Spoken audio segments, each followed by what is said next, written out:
How do I counsel a Christian couple who's living together outside of marriage? Boy, this is a question that we continue to be asked, whether you're doing premarital counseling or just discipleship in the church. This has sort of become a norm that couples live together.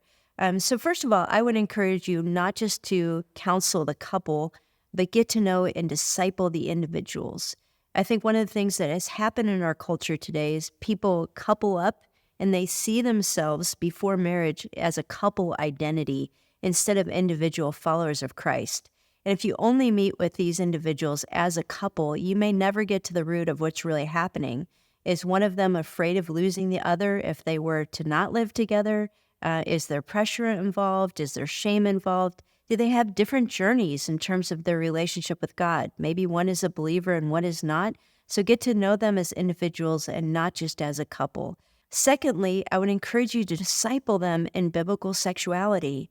Sometimes we come to church and we just talk about the rules of biblical sexuality. We hear God doesn't want you to live together until you get married, but these young people have no concept for why. Why does any of this matter? And it might not even be a young couple. It might be a couple who's been married before. They see no reason to not live together. And so you really want to help them understand that God created marriage and sexuality to express the principle of covenant love. So it doesn't matter how much they love each other or how old they are or how long they've been together. The truth is they don't have a covenant. And so it's inappropriate to live together and to be sexually involved. And most people don't know that. They don't understand the why. And they often think, hey, if we've slept together before, what does it matter? You want to encourage them to walk towards that integrity of God's design for sexuality. And then finally, sometimes you need to offer them an alternative. There are some cases where couples live together because they don't have any financial solutions. They feel like this is the only way that, for example, we can continue dating because we're from different states or financially we just couldn't make it happen.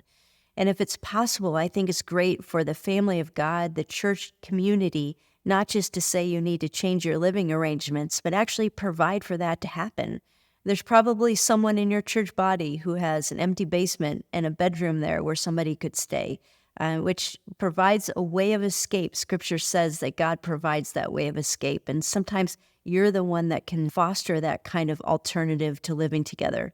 And I think that's a very practical way of not just showing the love of Christ and talking about God's best for them, but actually doing something to allow for that to happen.